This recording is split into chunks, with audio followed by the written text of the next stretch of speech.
Production funding for Behind the Headlines is made possible in part by the WKNO Production Fund, the WKNO Endowment Fund, and by viewers like you. Thank you. Tonight, on a special edition of Behind the Headlines, a local perspective on the PBS documentary, American Creed.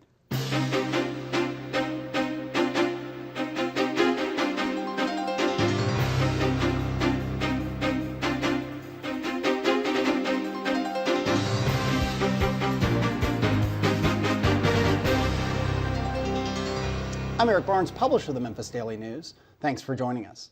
I'm joined tonight by Madeline Faber, managing editor, High Ground News. Thanks for being here. Reverend Earle Fisher is pastor at Abyssinian Baptist Church. Thanks for being brother. here. Absolutely. Yancy Villa-Calvo is a local artist. Thank you for being here. So we're talking about American Creed. It was a documentary on PBS, a national documentary that airs, let's see, February 27th at 8 p.m., so I get that straight. And there's information about it on the website. And it's various perspectives on sort of the American experience, the American myth, the American dream. And for each of you, and I'll start with you, Yancy, if American Creed, what does that notion, what does that idea mean to you? For me, it's about the fundamental rights on how this country is based upon the liberty, life, and the pursuit of happiness.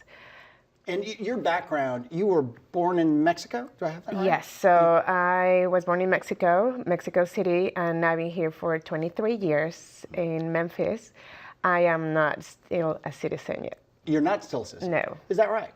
You came here to go to CBU? Do I remember that correctly? Correct. Yeah. I came as a student visa, and I've been here with many visas. And we just, after applying for many times, we are now.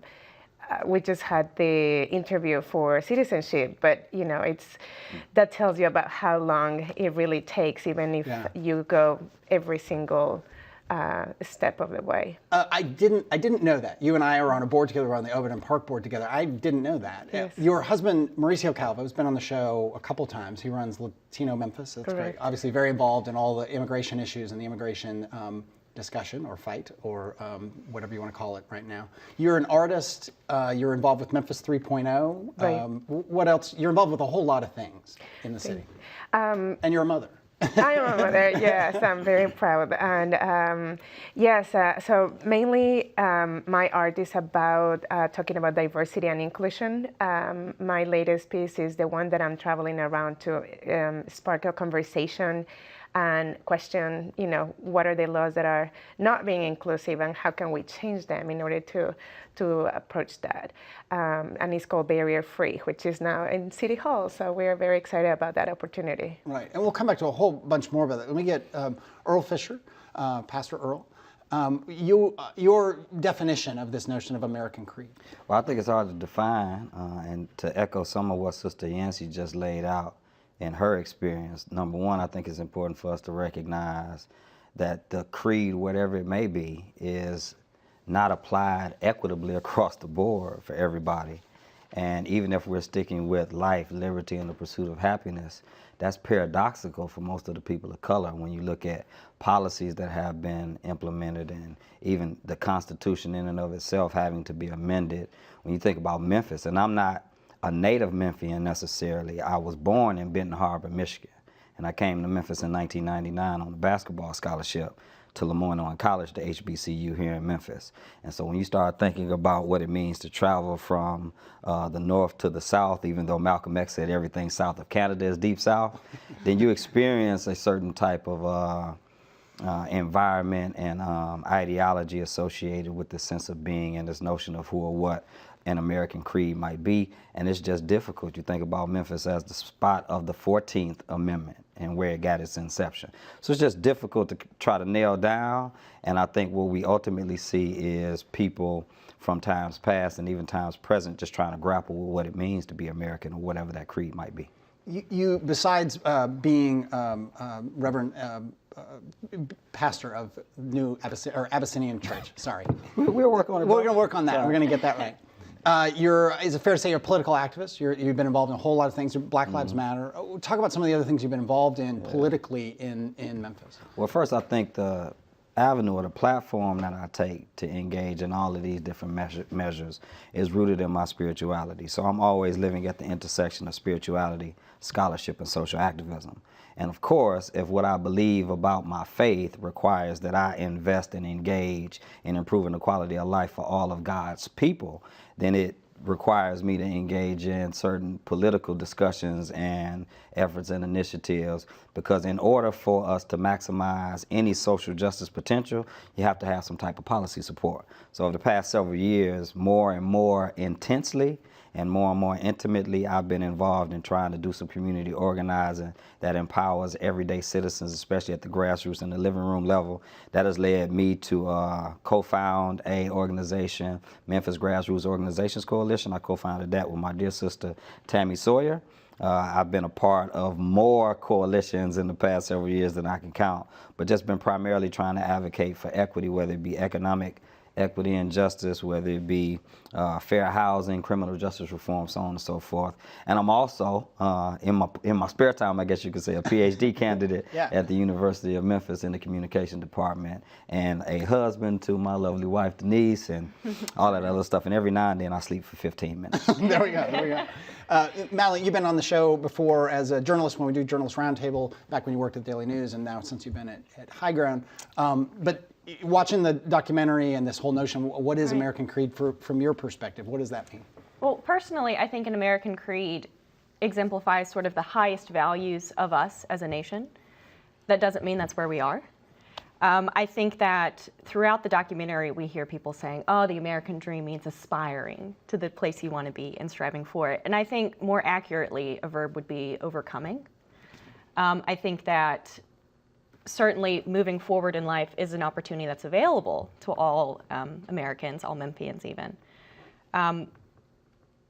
But too often people succumb to the pressures of racism, pressures of sexism, pressures of classism that I think maintain order in our society.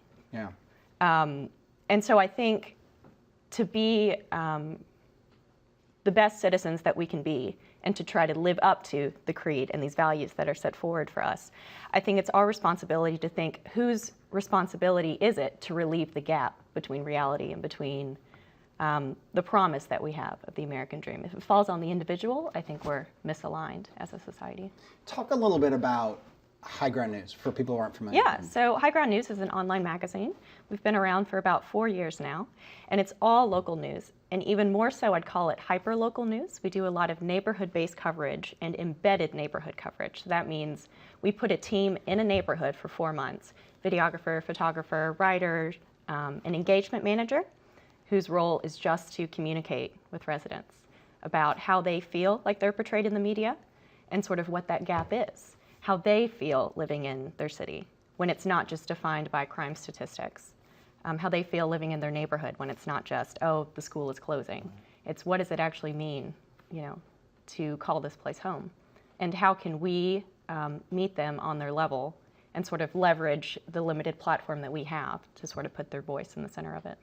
And you all are in a wonderful neighborhood right about now. Yeah, if I'm one not you're mistaken, very close right? to, Pastor Earle. The windy city of Whitehaven, as I call it from time to time. Yeah.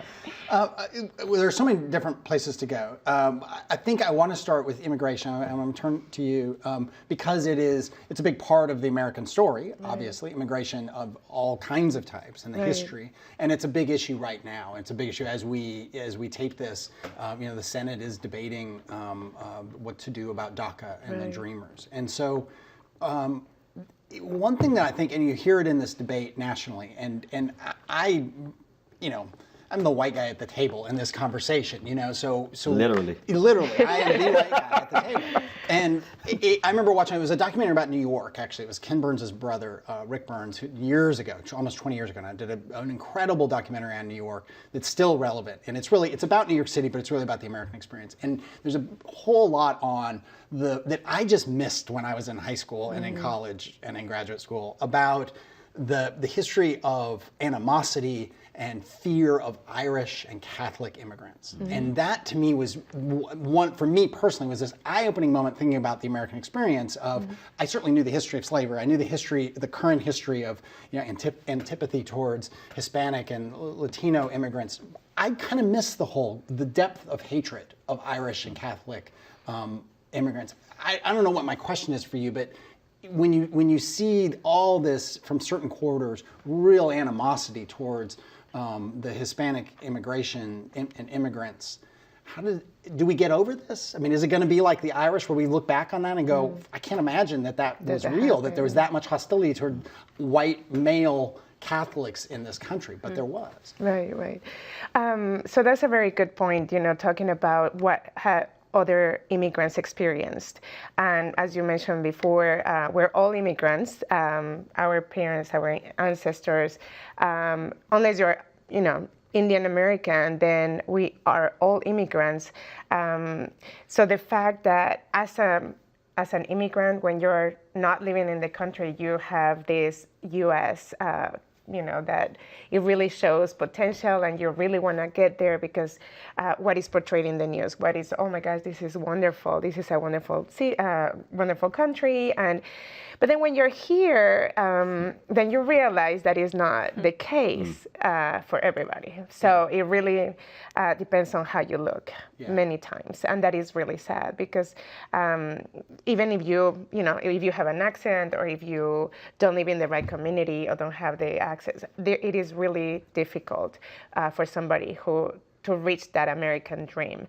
So it's hard, but at the same time, I just feel that people here don't see the value that exists in the U.S. As being so diverse.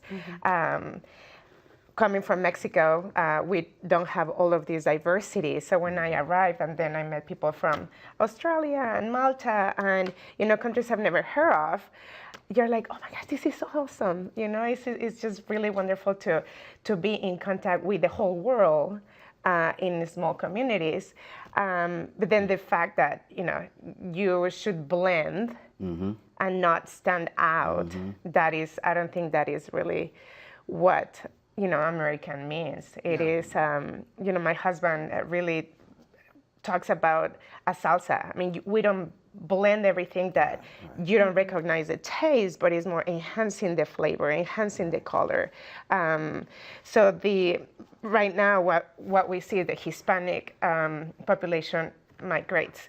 Why? Because obviously, our neighbors to the south, so there's obviously you're going to get more population from the neighbors, right, than from the north. Right.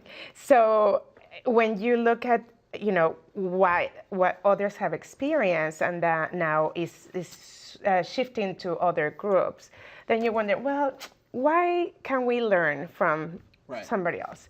What the experience has been, and how did they feel? And now we are in the other side, in the other position. We're like, okay, now I was accepted and I had all of these rights, but now, this is for me, but not for you. I'm afraid. No, I think that's a beautiful presentation of the paradox that I tried to describe earlier, where she's laying out a line of demarcation between diversity and assimilation.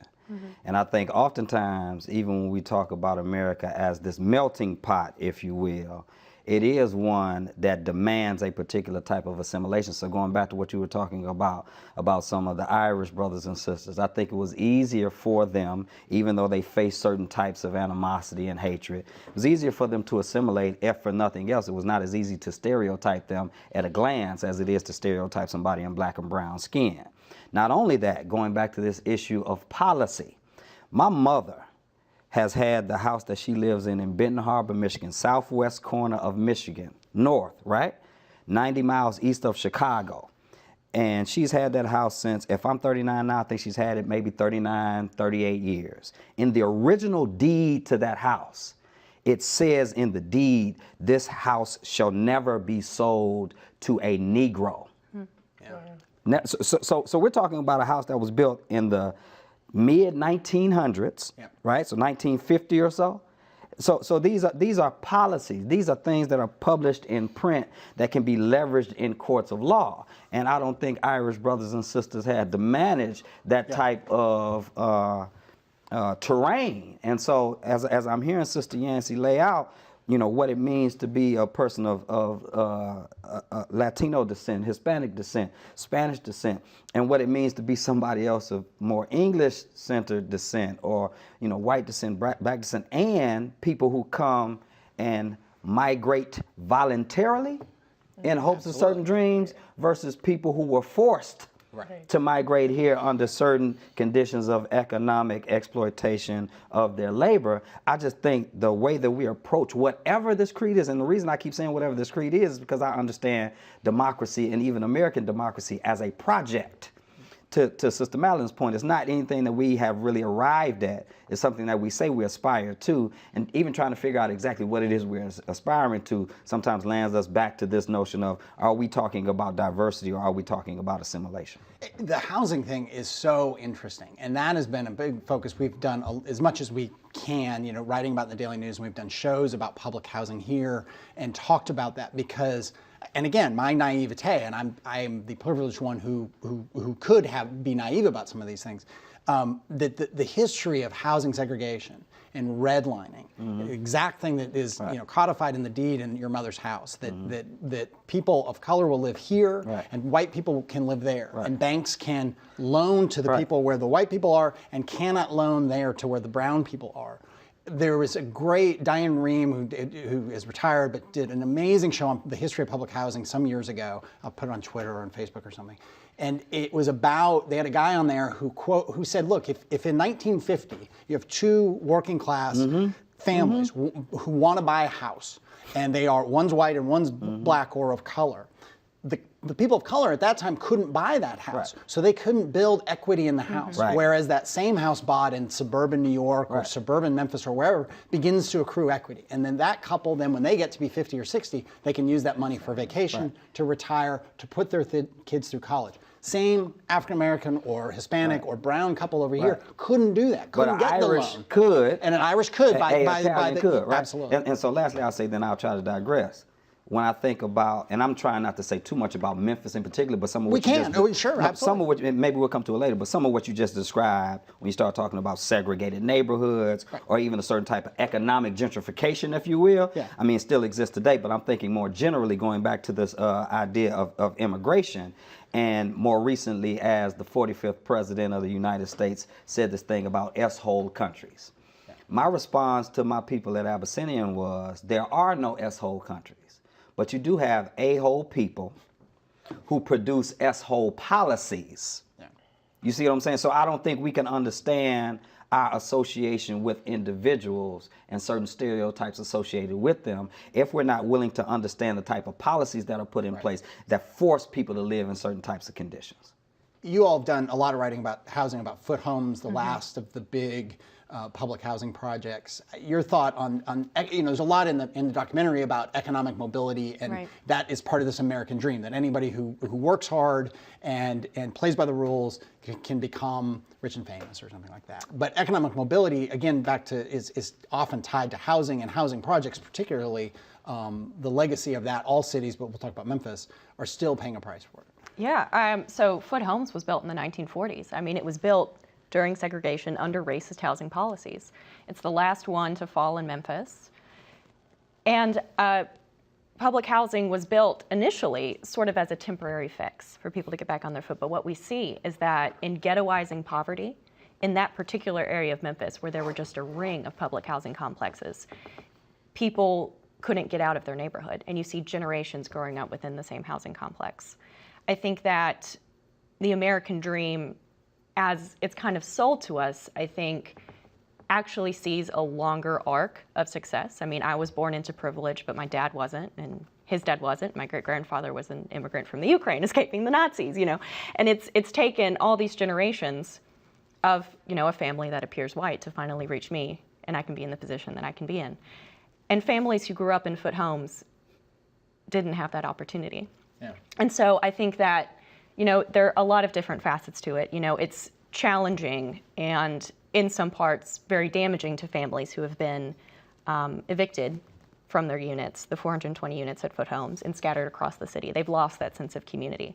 But I hope that when they return to what is built up in that place, a mixed income community that is just embedded with social services, wraparound support to help lift up residents and move them into a different echelon of economic mobility.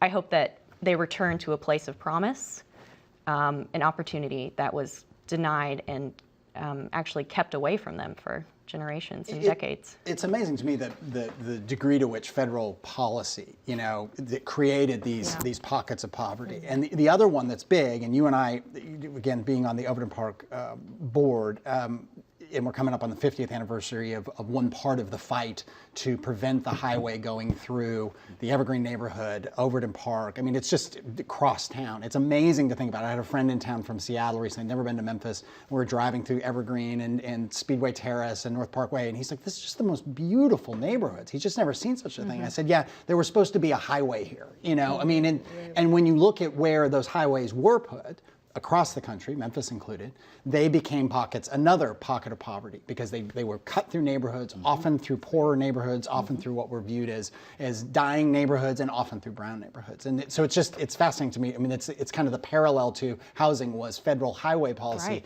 right. Blocking off communities and cutting out, again, economic mobility that was talked so much about in the show. We have 5 minutes left here. I would maybe talk about, it's interesting, the things. We'll never touch on everything that was in the documentary, but some of the things that bind people. And it was interesting, I think it was Junot Diaz, who talked about in his neighborhood growing up, it was incredibly diverse. It was kind of what you talked about, that suddenly he got to meet all these different people and see all these different people. One would hope that things like schools would be incredibly diverse, and that would be, and when I grew up, my school out west was actually fairly diverse, and that's where I got to know Black people, I got to know Hispanic people, and so on. In most parts of the country, the schools are not. They're segregated. It's still de facto segregation. Thoughts on that? Yeah, definitely. Again, the sense of diversity, and it's not only racial diversity, but religious diversity and economic diversity. It makes you see that it's not about an individual person or individual goal, but it's just a collective. How can we move forward? And if we are in our bubble, comfortable lives, and we don't make an effort to help those who need it or who have not been as privileged as us, then we're never going to be seeing the reality, what others are living. So definitely the schools have to, hopefully, the government invest more in education and support more of the schools, because most of the time, a lot of the kids from everywhere, that's the safe place, that they have for a day, and maybe the meals that are only going to be consumed that day for them. So having that space that, we capture these kids, it's awesome to be able to, teach them, and at the same time make them aware of their world and circumstances, and also push them to become whatever they want to become. And hopefully on the other side, at the level side, the laws being more inclusive, then they will be able to pursue that dream. One thing that's interesting to me, and we just have a couple minutes left and not enough time to talk about this, but there is this lynching sites project, and I don't know how involved you are in that, but it's been, to some degree, it's an effort across the country to mark the sites where there were lynchings and to go through a process of recognition and healing, and I'm not doing it justice, but it is in Memphis, I think it is in most places, been an interfaith effort. Sure. Historically Black churches, historically white churches, churches from all of the city. Where do churches, because those also tend to be, you might think they'd be diverse, but they're not. I mean, I'm sure your church is probably 90-something% African American. Right. Episcopal churches, Presbyterian. Right. How does interfaith activity, interchurch activity help, or can it help in this I think it can help as long as it's done authentically. I think what we find. So the Lynching Sites Project, shout out to Randall Mullins and the group that's working with that, and Brian Stevenson has had something to do with that piece too. Other projects too that are faith-based, like Reverend William Barber's Revitalization of the Poor People's Campaign, I think is something that is bringing people together. The challenge is to make sure it's being done authentically and not being done cosmetically.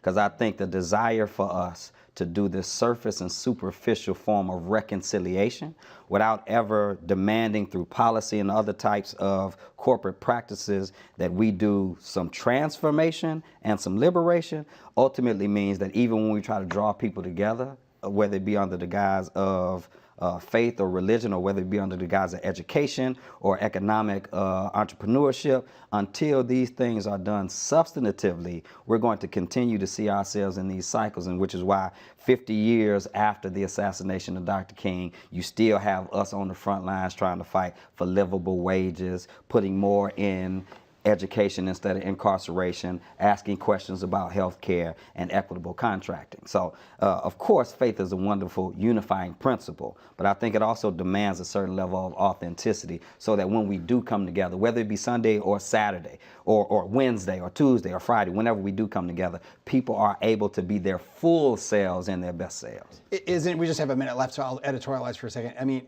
it is interesting to me, and again, I mentioned I grew up out west in the out south of Seattle. I still have family in Seattle and Portland. I used to live in New York.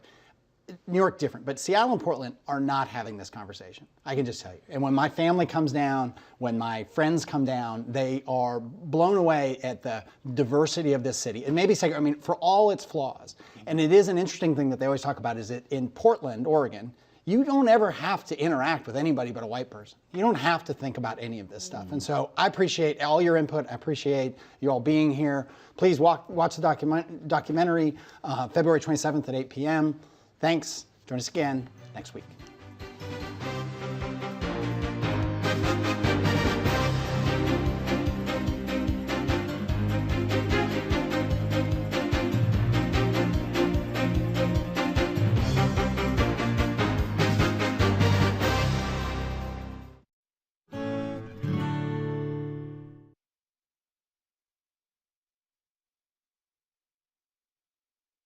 That and it's called Barrier Free, which is now in City Hall, so we are very excited about that opportunity. Right, and we'll come back to a whole bunch more about that. Let me get Earle Fisher, Pastor Earle. Your definition of this notion of American creed.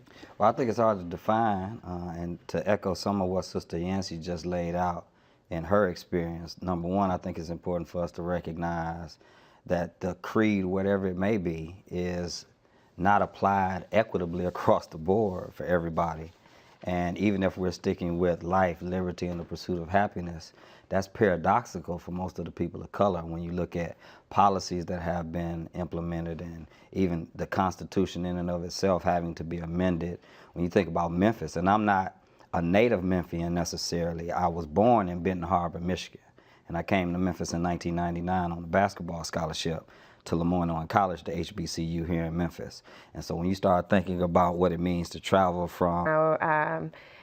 we just had the interview for citizenship, but you know, that tells you about how long it really takes, even if you go every single step of the way. I didn't know that. You and I are on a board together, we're on the Overton Park board together. I didn't know that. Yes. Your husband, Mauricio Calvo, has been on the show a couple times. He runs Latino Memphis. That's great. Obviously very involved in all the immigration issues and the immigration discussion or fight or whatever you want to call it right now. You're an artist. You're involved with Memphis 3.0. Right. What else? You're involved with a whole lot of things in the city. And you're a mother. I am a mother, yes, I'm very proud. And yes, so mainly my art is about talking about diversity and inclusion. My latest piece is the one that I'm traveling around to spark a conversation and question, you know, what are the laws that are not being inclusive and how can we change them in order to Production funding for Behind the Headlines is made possible in part by the WKNO Production Fund, the WKNO Endowment Fund, and by viewers like you. Thank you. Tonight, on a special edition of Behind the Headlines, a local perspective on the PBS documentary, American Creed.